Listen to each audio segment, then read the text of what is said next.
नमस्कार, आप देख रहे हैं के न्यूज इंडिया का खास कार्यक्रम जनहित और मैं हूं आपके साथ गरिमा वाजपेयी। जनहित में आज बात करेंगे दिल्ली दुनिया का सबसे प्रदूषित शहर बन गया है। हेल्थ एक्सपर्ट्स ने बड़ा बयान दिया है और बोला कि इससे प्रेग्नेंट महिलाओं और बच्चों को खतरा हो गया है। दिल्ली की जहरीली हवा के चलते 5वीं तक के स्कूल बंद कर दिए गए हैं।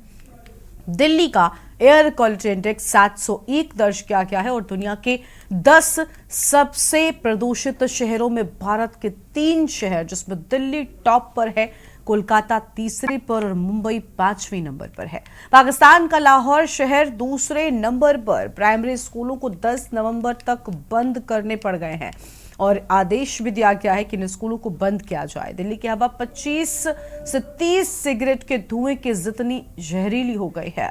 दिल्ली में GRAP 3 को लागू कर दिया गया है। गैर जरूरी निर्माण तोड़फोड़ पर पूरी तरीके से रोक लगा दी गई है।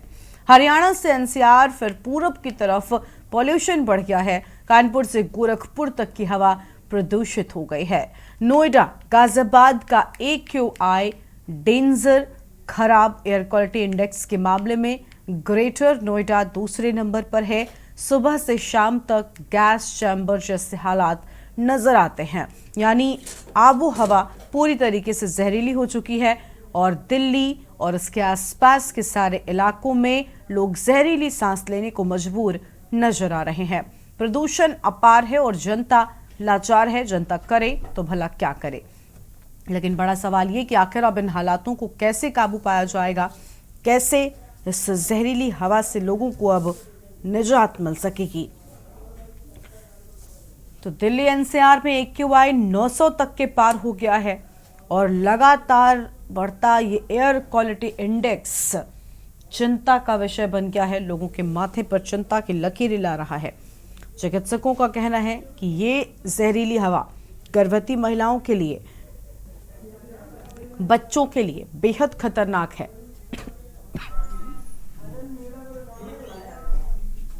और जनहित में आज इसी मुद्दे को लेकर हम विस्तार से बातचीत करेंगे। अलग अलग शहरों से हमारे साथ में हमारे संवाददाता जुड़ेंगे।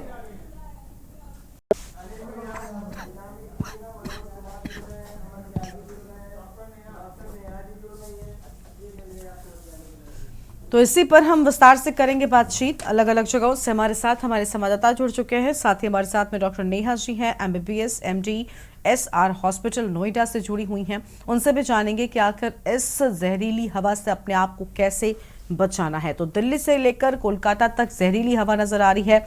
मुंबई भी इन टॉप 10 प्रदूषित शहरों में शामिल है और भारत के 3 बड़े महानगर इन शहरों में शामिल हैं। अब बड़ा सवाल ये कि आखिर इससे निजात कैसे मिलेगी।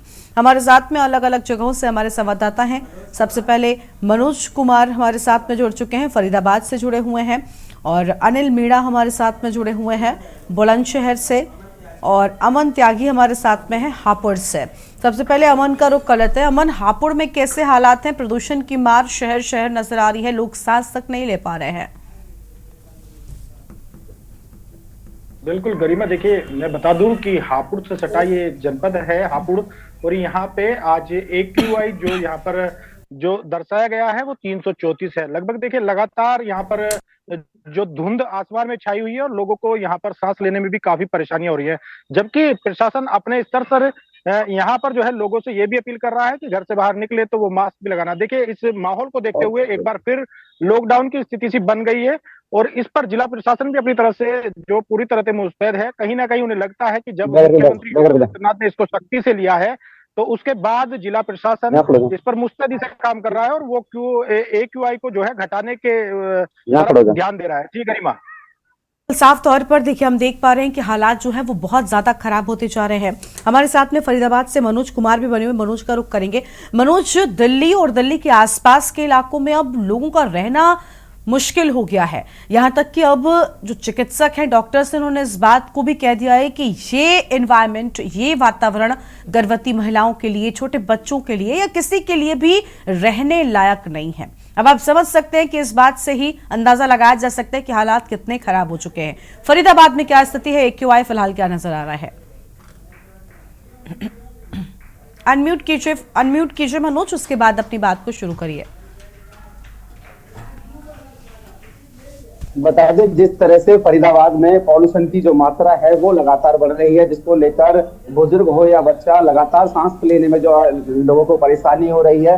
सुबह के समय अगर बात की जाए तो सुबह का पता नहीं चलता कि सुबह कब हुई है, और पूरे दिन धुंध की जो चादर सी है वो फैली हुई रहती है, जिसको लेकर कहीं ना कहीं भारी मात्रा में बता दें कि किसानों की अगर बात की जाए तो गांव और शहरों की बात की जाए तो कहीं ना कहीं पराली भी जो लोग किसान जला रहे हैं, कहीं ना कहीं जो अधिकारी हैं वो कुंभकर्णी नींद सो रहे हैं कि अधिकारियों को उन किसानों के प्रति कार्रवाई करनी चाहिए। और जो पॉल्यूशन जिस तरह से लगातार फरीदाबाद में इंडस्ट्री एरिया का बहुत बड़ा भाग फरीदाबाद को कहा जाता है कि कहीं ना कहीं फरीदाबाद में जो इंडस्ट्रिया जो धुआं उगल रही हैं, कहीं ना कहीं उन पर भी कार्रवाई करना चाहिए। कि आज भी देखी जाए कि पॉल्यूशन विभाग के पास जब सूचना मिलती है या कार्रवाई के नाम पर कहते हैं कि कार्रवाई कर रहे हैं, पर कार्रवाई के नाम पर अभी तक धरातल पर कोई कार्रवाई नहीं होती। पर लगातार जिस तरह से पॉल्यूशन बढ़ रहा है और दीपावली का जो त्योहार है वो नजदीक है, और उसी को लेकर कहीं ना कहीं जो आम लोग हैं वो लगातार पटाखे पर, हालांकि सरकार की तरफ से बैन की गई, पर आम लोग हैं वो लगातार पटाखे को जला रहे हैं, और कहीं ना कहीं जिससे भारी मात्रा में जो पॉल्यूशन है।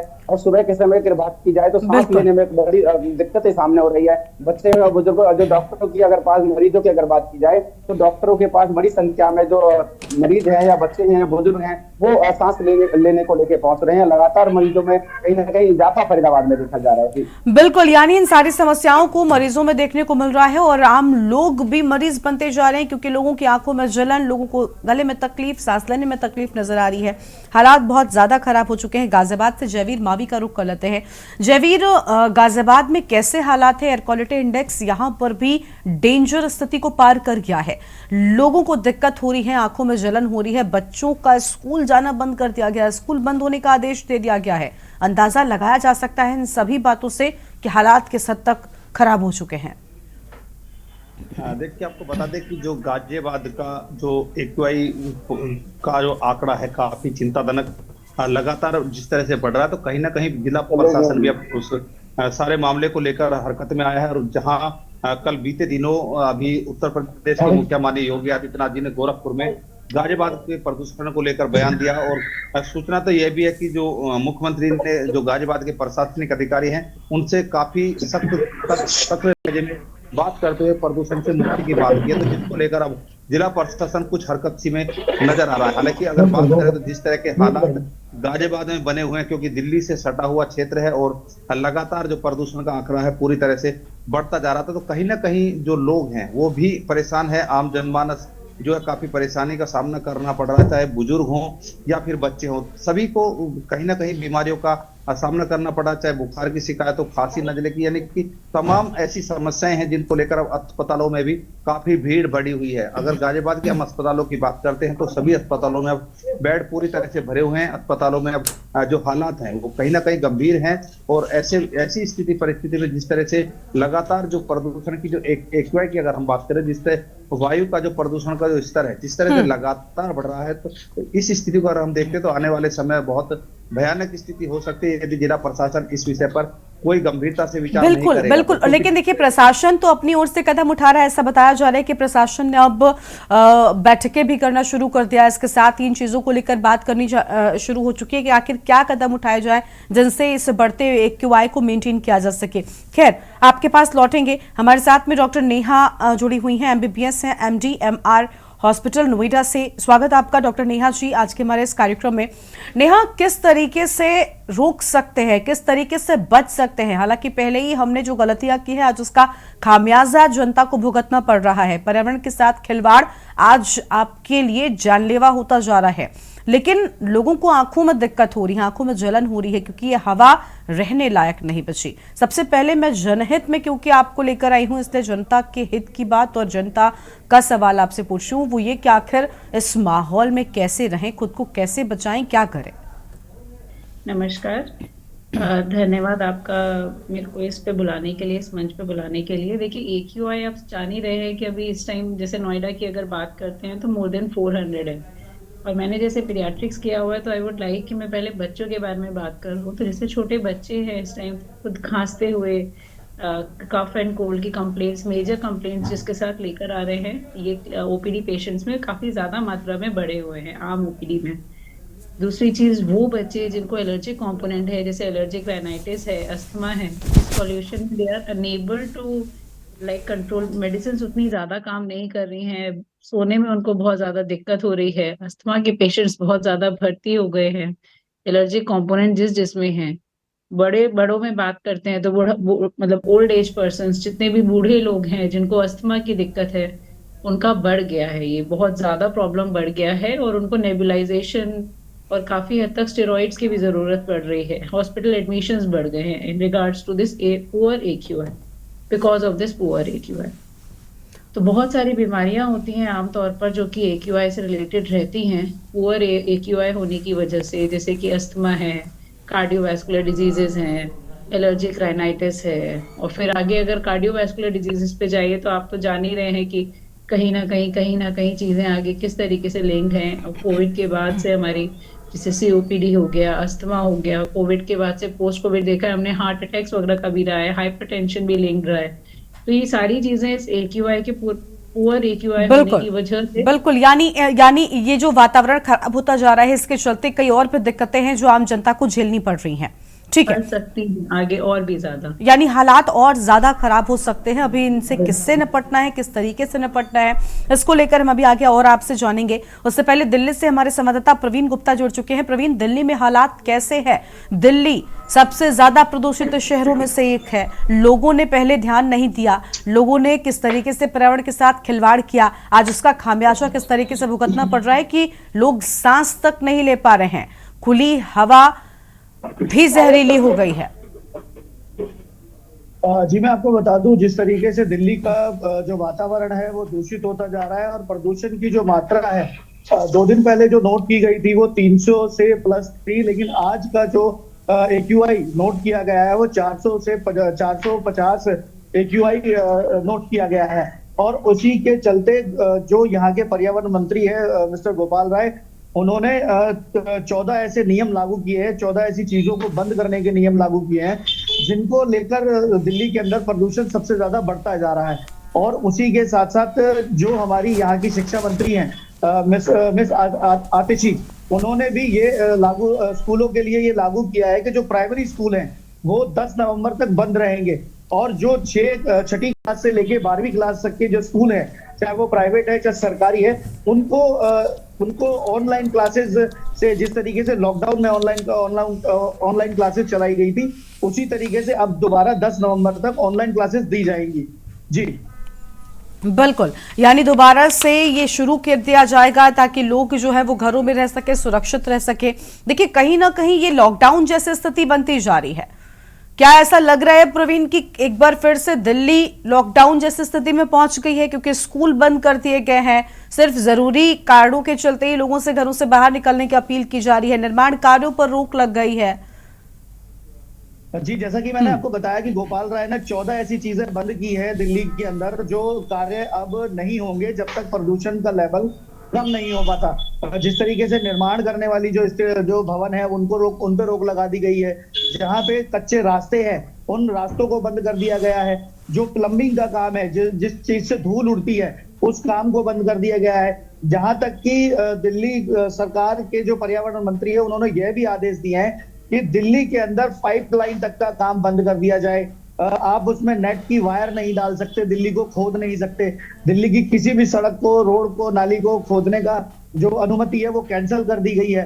और सभी जितने भी जहां पर भी धूल उड़ने की संभावना है, वहां पे जो भी कार्य है वो सारे ही के सारे बंद कर दिए गए हैं और सख्त निर्देश दिए गए हैं, और जमीनी तौर पे इन सारी चीजों को देखा जा रहा है। और ये भी कहा है कि अगर इनका पालन ठीक ढंग से नहीं हुआ तो उन अधिकारियों के ऊपर सबसे ज्यादा कार्रवाई भी की जाएगी। बिल्कुल, साफ तौर पर सबसे ज्यादा कार्रवाई किए जाने की बात सामने आ रही है। अमन त्यागी के पास जाते हैं, हापुड़ से है अमन का, एक बार फिर से रुक करते हैं। अमन, क्या लग रहा है कि क्या इन हालातों को देखते हुए अन्य जगहों पर भी कुछ ऐसे कदम हैं जो उठाए जाने शुरू हो चुके हैं जिनसे हालात बहुत खराब ना हो? क्योंकि हापुड़ हो या आसपास के जितने भी जगह पर रखे, हम सभी जगहों पर एयर क्वालिटी इंडेक्स काफी ज्यादा बढ़ चुका है, जो चिंता का विषय है। हालांकि अब दिल्ली ने देखिए कितनी देरी के साथ में यहाँ पर कुछ ऐसे कदम उठाने शुरू किए जिनसे उनको राहत मिलेगी, कितनी मिलेगी हालांकि अब उसको लेकर अभी कोई बात नहीं है। लेकिन क्या हापुड़ में भी ऐसे कुछ नियम जो हैं वो बनाए जा रहे हैं स्थानीय प्रशासन की ओर से? क्या ऐसी कोई बात सामने आई है? बिल्कुल गरिमा, देखिए मैं बता दूं आपको कि इसके जो जिम्मेदार हैं, जो वायु पोल्यूशन है, उसका जिम्मेदार भी जिले के ही कुछ अधिकारी हैं। जैसे परिवहन विभाग है, परिवहन विभाग जो सड़कों पर जो पुरानी गाड़ियां हाँ। दौड़ रही हैं जिससे से धुआं निकलता है, वो भी जिम्मेदार जिले के अधिकारी हैं। जो पर्यावरण है, पर्यावरण जो पेड़ कट के आते हैं, पूरी रात यहाँ पर कटान चलता है, तो इसके जिम्मेदार भी जिले के अधिकारी हैं। तो कहीं ना कहीं जो ये अब पर्यावरण जो जो प्रदूषण फैल रहा है, इसके जिम्मेदार भी जिले के कहीं ना कहीं अधिकारी हैं। तो कहीं ना कहीं जो डीएम हैं वो सख्ती से भी हैं। उन्होंने स्कूलों में भी जो सख्त निर्देश दिए हैं कि जो बच्चे आएंगे वो मास्क लगा कर आएंगे, और जो यहाँ पर जो निर्माण कार्य है उसको बंद किया जाए जहां पर धूल उड़ती है। तो तमाम तरह की ऐसी चीजें हैं जिन पर जिला प्रशासन काम भी कर रहा है, लेकिन कुछ जिले के ही अधिकारी हैं जो इसको पलीता लगाते नजर आ रहे हैं। जी गरीब, बिल्कुल, मनोज के पास एक बार फिर से जाएंगे। मनोज फरीदाबाद से हमारे साथ में जुड़े हुए हैं। मनोज, हम देख पा रहे हैं आप जहां पर मौजूद हैं वहां पर भी पीछे की जो हवा है वो किस तरीके से धुएं की तरह नजर आने लगी है, यानी हवा में कालापन हो गया है और धुंध जैसे सुबह से लेकर शाम तक छाई रहती है। लोग क्या उम्मीद जता रहे हैं? ऐसा भी माना जा रहा है कि अगर बारिश हो जाए तो शायद इन हालातों से थोड़ी सी निजात मिल सकती है। बता दें जिस जिस तरह से फरीदाबाद में लगातार 3 दिनों से जो धुंध की जो चादर है वो पूरे फरीदाबाद में छाई हुई है, उसी को देखते हुए फरीदाबाद के जो कैबिनेट मंत्री है मूलचंद शर्मा, उन्होंने रोडवेज बसों को सख्त हिदायत दी है कि जिस तरह से जितनी पुरानी बस हैं जो डीजल से चल रही हैं, उनको तमाम जो बस हैं उनको रोक दिया गया है। और अब जो इलेक्ट्रॉनिक जो बस चल रही हैं उनको बढ़ावा दिया जा रहा है। कहीं ना कहीं बड़े पैमाने पर जो जो इलेक्ट्रॉनिक बस हैं वो फरीदाबाद में चलेंगी, और जो डीजल से चलने वाली जो बस हैं उनको रोक लगा दी गई है। पॉल्यूशन के चलते इस बसों पर रोक लगाई है। और बड़े पैमाने की अगर बात की जाए तो जिस तरह से लगातार एक वायरस, खांसी और जुकाम का जो लगातार सांस लेने से जो परेशानी हो रही है, वो आम लोगों को सभी को ये परेशानी लगातार बढ़ रही है। और कहीं ना कहीं जो डॉक्टर की अगर बात की जाए तो बड़े पैमाने पर जो लोग हैं वो डॉक्टरों के पास पहुंच रहे हैं उपचार के लिए। और सभी की दिक्कत यही आ रही है कि जिस तरह से लगातार सांस लेने में दिक्कत आ रही है। कुछ लोग हमारे साथ हैं जो गांव से आए हैं, उनसे भी हम बात कर लिए कि किस तरह से क्या परेशानी आ रही है। क्या नाम है सर आपको, बता दीजिए। मेरा नाम है अरविंद जी, क्या कहेंगे किस तरह की दिक्कत आ रही है? हाँ, दिक्कत ये आ रही है जी कि जो है सांस लेने में दिक्कत हो रही है, गले में खराश है। हर दूसरे तीसरे आदमी के गले में खराश है। जो लोग सुबह शाम टहल लिया करते थे, अपनी खेती के काम से कहीं बाहर खेतों में जाते थे, तो अब उसकी वजह से बहुत ज्यादा दिक्कत है। सभी लोगों को गले की जो है वो बहुत ज्यादा दिक्कत है। गले में खराश की जो है वो दिक्कत सबको आ रही है। तो क्या कहेंगे लगातार जिस तरह से सांस लेने में दिक्कत आ रही है, आंखों में जलन हो रही है, क्या परेशानी इससे आम लोगों को उठानी आम पड़ रही है? आदमी को बहुत ज्यादा परेशानी है, बच्चों को बहुत ज्यादा परेशानी है। हर आदमी डरा हुआ है कि कहीं इससे ज्यादा कोई गंभीर बीमारी ना हो जाए। तो उस चीज को ध्यान में रखते हुए डॉक्टरों के पास जा रहा है। डॉक्टरों के पास भी कोई ठीक ठाक कोई इलाज नहीं है, लेकिन वो कोई ना कोई दवाई गोली उसको दे रहे हैं। तो एक तरह से लोगों को खर्चा बढ़ गया है और भय का माहौल है कि वो बीमार ना हो जाए, ये समस्या आ रही है। तो पॉल्यूशन की अगर बात की जाए तो लगातार पॉल्यूशन पे परिवहन मंत्री मूलचंद शर्मा जी हैं, उन्होंने बड़ा एक्शन लिया है कि हरियाणा रोडवेज की जो पुरानी बस है जो डीजल से चलती है उन पर कहीं ना कहीं रोक लगा दी गई है। दरअसल ये शहर जो है सिर्फ गाड़ियों का पॉल्यूशन नहीं है, ये शहर एक इंडस्ट्रियल शहर है और यहाँ बहुत सारे उद्योग लगे हुए हैं और बहुत सारे ऐसे कंस्ट्रक्शन के काम चल रहे हैं और भी बहुत सारे पॉल्यूशन फैलाने वाले व्यापार चल रहे हैं, जिसकी वजह से पॉल्यूशन है। सड़कों की प्रॉपर सफाई नहीं होती, जिसकी वजह से गाड़ियों के सहारे धूल उड़ती है, वो उड़ती ही रहती है पूरे दिन। तो फरीदाबाद एक ऐसा शहर बन चुका है अब कि 24 हमेशा ही वो इतना ही पॉल्यूशन उत्पादन करता है। कोई ऐसा नहीं है कि इस सीजन में पॉल्यूशन बढ़ गया है। ये शहर उतना ही पॉल्यूशन पैदा हर वक्त कर रहा है। दिक्कत सिर्फ ये है कि और समय में हवा चलती है तो पॉल्यूशन आगे चला जाता है। किस तरह से पॉल्यूशन जहर से कैसे बचा जाए, क्या अधिकारी इस बार कदम उठा रहे हैं? सरकार को संज्ञान लेना पड़ेगा, प्रशासन के अधिकारियों को संज्ञान लेना पड़ेगा और इसका कोई परमानेंट इलाज ढूंढना पड़ेगा, कोई फौरी तौर पे इलाज, क्योंकि हर बार आता है और ये हमेशा ही रहता है पॉल्यूशन। अगर अब बारिश, जिस सीजन में बारिश नहीं होती, हवा नहीं चलती, उस सीजन में लोगों को महसूस होती है, दिक्कत होती है।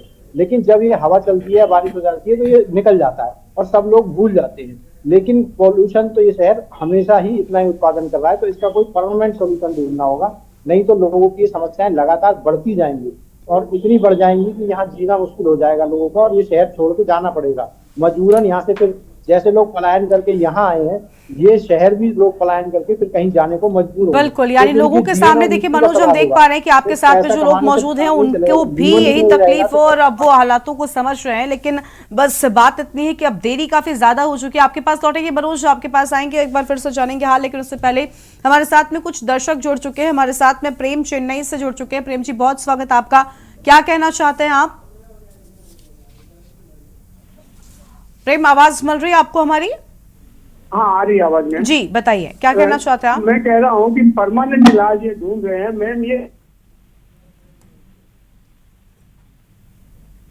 तो किसान को हम 2000 रुपया क्यों भेज रहे हैं? फिर वो बंद करके उनकी पराली का इंतजाम गवर्नमेंट को करना चाहिए। नंबर 1 बात। नंबर 2 बात, दिन भर बुलडोजर जो घूम रहे हैं उनसे जो तोड़ फोड़ मस्ती है उससे पूरा पर्यावरण खराब हो रहा है। नंबर 3, हमारे गडकरी साहब रोज 5 किलोमीटर जो सड़क बना रहे हैं वो सड़कों में कमी लाए कि उससे प्रदूषण फैल रहा है, क्योंकि पेड़ कट रहे हैं, जा के जगह जगह कॉरिडोर बन रहे हैं, उनसे प्रदूषण फैल रहा है। उनको धीमा करे कुछ, उसके बाद में आगे की सोचे। ये नहीं है कि दिन भर एक ही काम, यानी कुछ अभी से कुछ ऐसे कदम उठाए जाने चाहिए जिनसे इस तरीके के हालात अब और ज्यादा ना बढ़े, क्योंकि लोगों के लिए ये जानलेवा है। बहुत शुक्रिया आपका हमारे साथ जुड़ने के लिए। सुरेश हमारे साथ में कानपुर से जुड़ चुके हैं, एक दर्शक है। सुरेश जी, बहुत स्वागत आपका, क्या कहना चाहते हैं आप? कहना चाहता हूँ, जो कानपुर नगर के नगर आयुक्त महोदय हैं, महापौर जी हैं प्रमिला पांडे जी, इनको ध्यान देना चाहिए। जो कचड़े वाली कूड़े वाली गाड़ियां चलती हैं, खुला तिरपाल में लेके जाते हैं, जिससे राहगीरों को, वहाँ के नागरिकों को सांस लेने में दिक्कत होती है। साफ सफाई पे व्यवस्था पे ध्यान दें। और इससे जहरीली हवा तो इससे भी चल रही है और भी आदमी पीड़ित हो रहा है। इसमें नगर आयुक्त महोदय से निवेदन है, इस पर सख्त कार्रवाई करें। खुले में कूड़ा न ले जाए, उसको तिरपाल ढक के ले जाए, जहाँ कूड़ा ढक है उसको भी ढक के रखें, जनता को बचाया जा सके। कानपुर नगर वासियों को माननीय जिलाधिकारी महोदय से निवेदन है मेरी। बिल्कुल, बहुत शुक्रिया सुरेश जी आपका अपनी बात रखने के लिए। तो देखिए, दिल्ली में हवा जहरीली हो चुकी है, लोगों के लिए सांस लेना भी यहाँ पर दुश्वार हो गया है। अब लोग आकर करें तो क्या करें, क्योंकि प्रकृति और पर्यावरण के साथ ये जो खिलवाड़ हुआ ये अब जानलेवा साबित। बात कर रहे हैं दिल्ली की इस प्रदूषित आबोहवा को लेकर जो जहरीली हो चुकी है, क्योंकि लोगों का यहाँ पर रहना भी अब दुश्वार हो गया है। अलग अलग जगहों से हमारे साथ हमारे संवाददाता बने हुए हैं। इसके साथ ही हमारे साथ में डॉक्टर नेहा जुड़ी हुई हैं, MBBS हैं, MD SR हॉस्पिटल से। नेहा जी, आपके पास एक बार से लौटेंगे। नेहा जी, देखिए, अलग अलग जगहों पर हमने रुख किया, अपने संवाददाताओं से जाना कि हाल क्या है और सभी जगहों पर बदहाल हालत नजर आई है। आपके पास भी, आप नोएडा से हैं, क्योंकि मरीज बढ़ने लगे हैं। अब तो हमने ऐसा भी देखा कि मरीजों को आंखों में दिक्कत हो रही है, मरीज सही से सांस नहीं ले पा रहे, जिसके चलते कई सारी बीमारियां जो हैं वो बढ़ने वाली हैं। आपने भी पहले कहा कि खतरा और बढ़ेगा। और कौन कौन सी बीमारियां हैं जो अगर ऐसा ही पर्यावरण रहा तो बढ़ेंगी? नेहा जी। अच्छा, नमस्कार जी। देखिए, बहुत सारी बीमारियां हैं। सबसे पहले तो अगर हम एक्यूट बीमारियों की बात करते हैं तो कफ है, कोल्ड है, एलर्जिक राइनाइटिस है। ये छोटी छोटी सी दिक्कतें हैं जो अभी हमारे को शुरुआत में फील होगी। आप भी देख रहे होंगे कि हम लोग भी दिन भर में हमारे खांसने की प्रति क्षमता जो है वो बहुत ज्यादा हो गई है। हम थोड़ा थोड़ा कभी कभी थोड़ा ऑन एंड ऑफ कफिंग बढ़ गई है।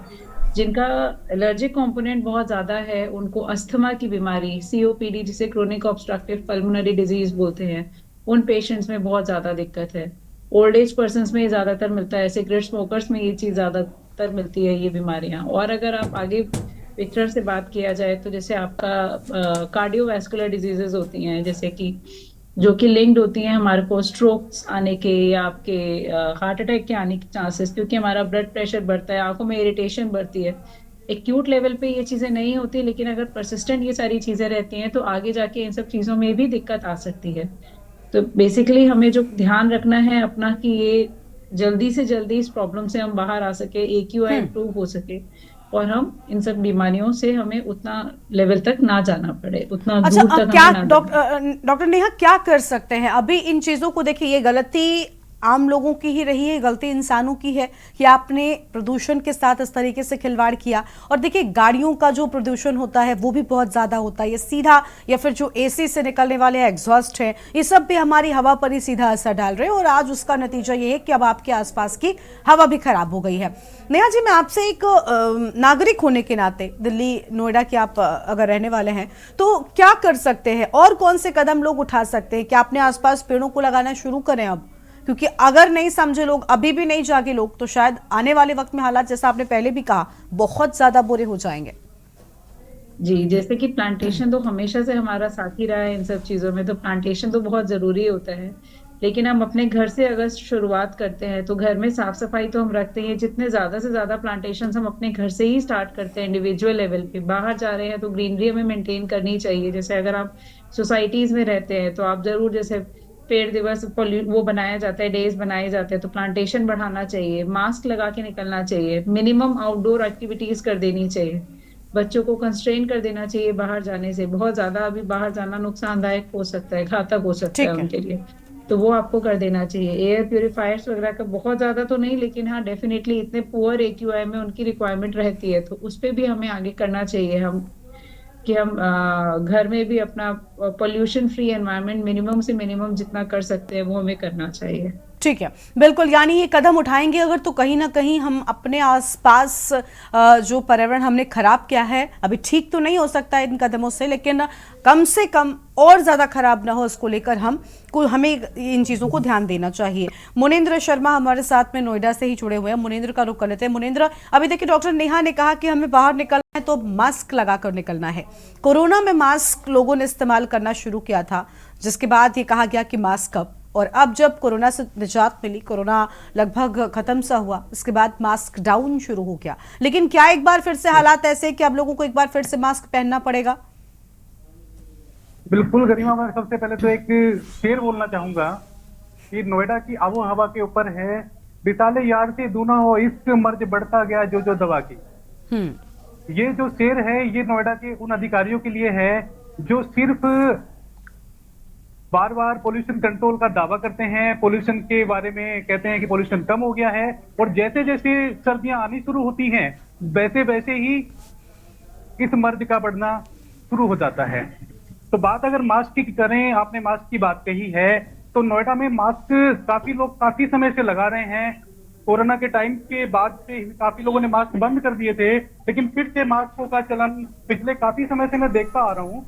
तो मास्क लगाना अगर जरूरी है तो जरूरी करना पड़ेगा, लेकिन क्या मास्क लगाने से ही पोल्यूशन कम हो जाएगा? सवाल सबसे बड़ा ये गरिमा उठता है। बिल्कुल बिल्कुल। देखिए, मास्क लगाने से पर्यावरण को कम तो नहीं किया जा सकता, या जो प्रदूषण है ये कम नहीं हो सकता, लेकिन खुद को बचाने के लिए अब हालात ऐसे हैं कि आपको खुद को भी बचाना है, क्योंकि आपके ऊपर सीधा तौर पर ये जो प्रदूषण है वो अब अटैक करना शुरू कर चुका है। आप सांस ले रहे हैं, आपको लग रहा है कि आप खुली हवा में सांस ले रहे हैं, लेकिन ये सांस, आपकी ये जो जहरीली हवा है, ये 25 से 30 सिगरेट के बराबर जहरीली हो चुकी है। अब आप समझ सकते हैं, एक तरफ हम ये मुहिम चलाते हैं कि जो धूम्रपान है ये हानिकारक है, सिगरेट सेहत के लिए हानिकारक है, लेकिन आप सोचिए, आप सिगरेट नहीं पीते, आप खुली हवा में बैठे हुए हैं, आपको लग रहा है कि आप सुरक्षित हैं, तो नहीं है, क्योंकि आप सांस ले रहे हैं, तब भी आपको 25 से 30 सिगरेट तक का नुकसान पहुंच पा रहा है। ये हालात बहुत खराब हैं। एक बार फिर से हमारे साथ में मनोज है, उनके पास जाएंगे। मनोज, मास्क एक बार फिर से लगाने की जरूरत आ गई है क्या? फरीदाबाद के भी हालात, क्योंकि जिस तरीके से है, आपके पीछे हम देख पा रहे हैं धुंध अभी से छाई हुई है। अनम्यूट मनोज, अनम्यूट कीजिए।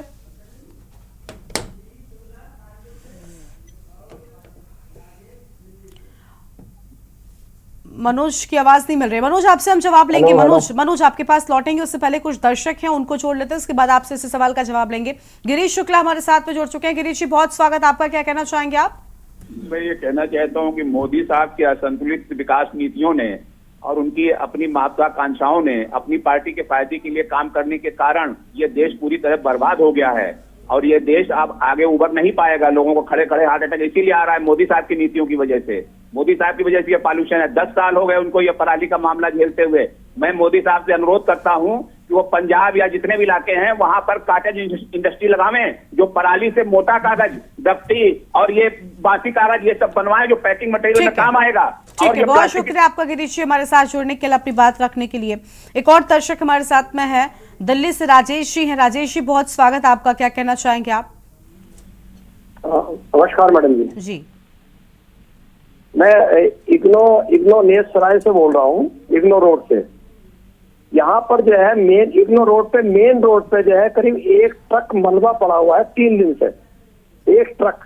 आप अपने न्यूज चैनल पे इसका फ्लैश चलाइए, इग्नो रोड पे 3 दिन से इग्नो रोड पे नेसराय पे 3 ट्रक मलबा पड़ा हुआ है और वो बहुत बदबूदार, सबको परेशान कर रहा है। कोई इस पे शिकायत पे कोई इस पे ध्यान नहीं दे रहा, ना एमसीडी दे रही है, ना दिल्ली गवर्नमेंट दे रही है। प्लीज इसको जो है अपने चैनल के माध्यम से इस चीज को आप जो है सरकार के उसमें लाइए संज्ञान में, और इस समस्या, क्योंकि पर्यावरण के लिए ये बहुत ही खतरनाक साबित हो रहा है। 3 दिन हो गए, बहुत सारा मलबा पड़ा हुआ है, सारे लोग बिल्कुल, यानी अलग अलग जगहों पर लापरवाही जो है वो अभी भी जारी है, जिसके चलते लोगों को दिक्कतें हो रही है। शुक्रिया आपका अपनी बात रखने के लिए। फरीदाबाद से मनोज के पास जाएंगे। मनोज, मास्क को लेकर मैंने सवाल किया था कि क्या हालात एक बार फिर से हो चुके हैं ऐसे कि मास्क पहनना पड़ेगा? फरीदाबाद में पॉल्यूशन बढ़ा है, उसी को लेकर कहीं ना कहीं आम लोगों के लिए भी बड़ी मुसीबत सामने हो रही है, क्योंकि सांस लेने में दिक्कतें आ रही है। अब इससे अगर अंदाजा लगा जा सकता है कि जो आम लोग हैं वो घर से बाहर अगर निकलेंगे या बाजार जाएंगे तो उन्हें मास्क लगा के निकलना पड़ेगा। और बता दें, जिस तरह से लगातार पॉल्यूशन विभाग की तरफ से लगातार अब कार्रवाई भी फरीदाबाद में तेज कर दी गई है। और बता दें कि जो इंडस्ट्री एरिया है, जिस तरह से चिमनियां चल रही हैं लगातार, उन पे भी प्रशासन की तरफ से कार्रवाई चल रही है। कुछ लोग हैं हमारे साथ जिनको सांस लेने में बड़ी दिक्कतें भी हो रही हैं, उनसे भी हम बातचीत करेंगे कि क्या दिक्कत हो रही है, क्या कहना चाहेंगे वो। क्या नाम है आपका? मेरा नाम संदीप है, मैं फरीदाबाद का रहने वाला हूँ। यहाँ पर जो पॉल्यूशन का स्तर है वो दिनों दिन खराब होता जा रहा है, जिसकी वजह से सुबह योगा जाने वाले लोग हैं, वॉक करने वाले लोग हैं, वो नहीं जा पा रहे हैं। और सबसे बड़ी बात यह है कि अगर आपने घर में एयर प्यूरिफाई भी लगाया हुआ है तो उसको भी जो है इतनी ज्यादा एयर क्वालिटी इंडेक्स खराब होने के बावजूद वो काम करने बंद कर दिए हैं। देखिए, मेरे को सांस की बहुत ज्यादा परेशानी रहती है, तो मैंने इस बार एयर क्वालिटी इंडेक्स को कम करने के लिए घर में एयर प्यूरिफाई लगाया है, लेकिन उसका जो कलर रहता है ग्रीन होने के बजाय रेड रहा रहता है, क्योंकि इस बार जो वातावरण है, जो प्रदूषण है, वो हर साल के मुकाबले बढ़ा है। क्योंकि हर बार हम देखते थे कि एयर क्वालिटी इंडेक्स 300 से 400 रहता था, लेकिन इस बार वो 500 को पार फरीदाबाद में कर चुका है और दिल्ली में तो ये 900 को पार कर चुका है। तो ऐसे में सुधार कैसे होगा, ये बड़ा सवाल है। प्रशासन जो है पेपरों पर तो काम कर रहा है, लेकिन जमीनी हकीकत में कुछ नजर नहीं आ रहा।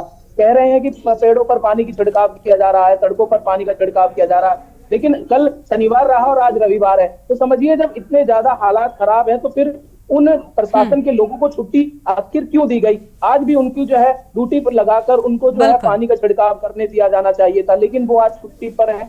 तो देखिए शहर के हालात क्या हो चुके हैं। देखिए, शहर के हालात अलग अलग जगहों पर खराब होते जा रहे हैं। जयवीर हमारे साथ में लगातार बने हुए गाजियाबाद से। जयवीर, देखिए, दिल्ली की बात करें, दिल्ली सरकार ने यह भी कह दिया है कि भाई केंद्र के साथ इमरजेंसी मीटिंग बुलाने की अब स्थिति आ गई है। मनोज आपके पास लौटेंगे, इससे पहले जयवीर का रुख कर लेते हैं। जयवीर, दिल्ली सरकार की ओर से ऐसे कदम उठाए जा रहे हैं, लेकिन क्या गाजियाबाद या आसपास के इलाकों में भी कोई ऐसी बैठकें हो रही हैं? क्या कुछ ऐसे नियम कानून बनाए जा रहे हैं? क्या गाड़ियों को लेकर कोई बात सामने आई? क्योंकि अभी तक दिल्ली में ऑड इवन की स्थिति थी, लेकिन गाजियाबाद या अन्य जगहों पर हम देखें, नोएडा में देखें, यहां पर क्या कदम उठाए जा रहे हैं? हाँ, देखिए गरिमा, मैं आपको बता दूं कि गाजियाबाद में अभी ऐसे कोई निर्देश जिला प्रशासन की तरफ से जारी नहीं किए गए हैं। यदि हम छिड़काव की भी बात करते हैं तो वाटर कैनन के माध्यम से जो गाजियाबाद का शहरी क्षेत्र है, केवल वहां पर अभी पानी का छिड़काव सड़कों पर किया जा रहा है, जिससे कि जो वाहनों के साथ उड़ने वाली जो धूल है वो कुछ कम हो सके। लेकिन शहर के अलावा अगर हम जनपद गाजियाबाद की अन्य जगह देखते हैं, चाहे दिल्ली से सटा हुआ एरिया हो या फिर अन्य जगह, जहां पर अति आवश्यकता है वहां पर वाहनों से छिड़काव नहीं किया जा रहा। वहीं मैं आपको बता दूं कि लोनी नगर जो क्षेत्र में जो प्रदूषण विभाग के कर्मचारी हैं, उनका नया खेल सामने आया था, जिस खेल को हमने प्रमुखता से दिखाया भी था कि जो वाटर कैनन के माध्यम से जहां पर एक एक्वाई मशीन यानी कि जो यंत्र लगे हुए थे, जहां पर प्रदूषण का जो शुद्धता का डिस्प्ले बोर्ड भी था और पूरे क्षेत्र की जो एक क्वालिटी थी उसको नापने का एक यंत्र था, उसके चारों तरफ केवल चोरी से वो भी एक तरफ दीवार की तरफ खड़े करके एक वाटर कैनन के माध्यम से केवल पानी का छिड़काव उस मशीन के आसपास किया जा रहा था कि जिससे कि जो मशीन है वो आंकड़ों पर ना बढ़ा सके। तो कहीं ना कहीं जनपद गाजियाबाद में आंकड़ों का भी खेल यहाँ पर चल रहा है। और वहीं प्रशासन ने अभी तक ऐसी कोई एडवाइजरी जारी नहीं की है जिससे इस प्रदूषण पर रोक लग सके, चाहे वो अवैध इंडस्ट्री हो या फिर वैध इंडस्ट्री हो। किसी भी तरह की जो औद्योगिक क्षेत्र है वहां पर बंदी के आदेश जिला प्रशासन की तरफ से अभी नहीं दिए गए हैं और ना ही प्रदूषण विभाग या स्थानीय प्रशासन उन अवैध फैक्ट्री संचालकों पर छापेमारी की कार्रवाई कर रहा है और ना ही वहां पर अभी ऐसी कोई कार्रवाई की जा रही है जो वास्तव में की जानी चाहिए, जिससे कि जो आम जन है उसको। लेकिन जबीर, शुद्ध ऐसे हवा हालात मिल सके। कैसे सुधरेंगे? क्योंकि ऐसा नहीं है कि सिर्फ दिल्ली के हालात है, बल्कि यूपी के गाजियाबाद या नोएडा, इन सभी जगहों पर देखें तो यहाँ पर भी हालात बहुत ज्यादा खराब हैं, क्योंकि सीधा कनेक्टिविटी है। अशोक विहार बहुत नजदीक है नोएडा के, दिल्ली के बॉर्डर पर है, वहां पर AQI 700-800 तक जा रहा है। तो आप समझ सकते हैं कि नोएडा में भी हालात किस कदर हैं, और खास तौर पर इंडस्ट्रीज या जितनी भी इस तरीके की चीजें हैं वो ज्यादा हैं बॉर्डर पर, तो वहां पर तो और ज्यादा मेजरमेंट होने चाहिए। बताया जा रहा है कि दिल्ली सरकार ने कुछ गाड़ियों के प्रवेश पर रोक लगा दी है, ऐसी कोई जानकारी मिली क्या? देखिए गरिमा, जिस तरह से जो नोएडा की आप बात कर रहे हैं 700 से ज्यादा AQI है, अगर ईमानदारी से प्रदूषण विभाग आंकड़े पेश करे तो यहाँ भी 900 से कम नहीं मिल पाएगा, क्योंकि अभी भी 400 से 95 के आसपास जो डिस्प्ले बोर्ड दिखा रहा है वहां पर आंकड़ों का खेल किया जा रहा है। वहां पर वाटर कैनल से पानी का छिड़काव किया जा रहा है, जिससे वो मशीन है उन आंकड़ों को ना बढ़ा सके। यानी कि साफ तौर पर कहा जा सकता है कि जो AQI नापने की जो मशीन है, यानी कि जो हवा की शुद्धता के लिए मशीन लगाई गई थी, उस मशीन के साथ भी धोखा किया जा रहा है, जिससे कि जो आंकड़े हैं, क्योंकि इन्हीं मशीनों के माध्यम से जो आंकड़े हैं वो देश भर में इकट्ठा होते हैं, और उस मशीन के आसपास का जो वातावरण है वहां पर केवल छिड़काव कर देने से, क्योंकि वहां की हवाओं में अगर वातावरण की हवा जो गुणवत्ता सही होगी तो वही डिस्प्ले पर जाएगा, और वही निर्देश यानी कि वही आंकड़ा जिला प्रशासन के माध्यम से प्रदेश सरकार और केंद्र की सरकार को जाएगा। तो यहाँ पर साफ तौर पर मैं बता दूं कि केवल आंकड़ों का खेल खेलने के लिए प्रदूषण विभाग काम कर रहा है, जमीनी हकीकत पर उतरने को तैयार नहीं है। यहाँ पर लोगों को तमाम जगह, अभी आप देखिए कि अभी 6 नहीं बजे हैं, लेकिन उससे पहले ही ऐसे लग रहा है जैसे 7 बज चुके हों, अंधेरा हो चुका है, दिन में सूर्य देवता के दर्शन नहीं हुए, दिन भर धूल भरी सड़कों पर धूल भरी हवाएं देखने को मिल रही है। उसके अलावा जो अभी दिन ढलते ही यहाँ पर जो अवैध फैक्ट्रियां हैं उनका प्रदूषण शुरू हो जाएगा, और रात को आप मकान से बाहर निकलकर हवा नहीं ले सकते हैं, सुबह आप बिल्कुल। अब देखिए, अब हालात पूरी तरीके से बदल चुके हैं और अब चीजें बिल्कुल अलग हो गई हैं। चाहे नोएडा हो, गाजियाबाद हो, फरीदाबाद हो, सभी जगहों पर लोग अपने घरों में कैद हो गए हैं। लोग भी नहीं समझ पा रहे हैं कि आखिर करें तो क्या करें। प्रवीण गुप्ता के पास एक बार फिर से जाएंगे। प्रवीण, देखिए दिल्ली में इमरजेंसी मीटिंग तक की बात कही गई है, कब तक होने वाली है? क्योंकि हालात तो इमरजेंसी जैसे ही नजर आ रहे हैं। अब बता दूं, जो इमरजेंसी मीटिंग रखी गई है उसको कल हो सकता है कल वो इमरजेंसी मीटिंग रखी जाए। जिस तरीके से दिल्ली सरकार के जो मंत्री हैं, चाहे वो गोपाल राय जी हैं, चाहे वो शिक्षा मंत्री आतिशी है, चाहे वो और मंत्री हैं, जो वो सभी लोग मिलके ये मीटिंग कल हो सकता है कर सकते हैं, क्योंकि जो प्रदूषण का जो लेवल है दिल्ली में बढ़ता ही जा रहा है। और दिल्ली के लोगों ने जहां तक है कि मास्क लगाना भी अब तक शुरू कर दिया है, लेकिन कहीं ना कहीं सरकार उन कड़े नियमों का पालन करवाने की निचले लेवल के जो अधिकारी हैं, जमीनी लेवल के जो अधिकारी हैं, उनसे पूरी कोशिश कर रही है कि निचले लेवल के जो अधिकारी हैं वो जमीनी हकीकत को जाने और प्रदूषण को पहचाने, और उसी के साथ साथ उन लोगों पे कार्रवाई करने की बात तक कही है उन्होंने। जी बिल्कुल, साफ तौर पर हालात जो है वो बहुत ज्यादा बिगड़ते जा रहे हैं। आप सभी का बहुत बहुत शुक्रिया हमारे साथ जुड़ने के लिए और बात करने के लिए, अपनी बात रखने के लिए। तो जनहित में आज हम बात करें कि किस तरीके से हालात जो हैं वो बदहाल हो चुके हैं, और हमने देखा दिल्ली की हो या नोएडा, गाजियाबाद, फरीदाबाद, इन सभी जगहों पर हालात खराब हो चुके हैं। जनहित में आज इतना ही। आप देखते रहिए के न्यूज़ इंडिया।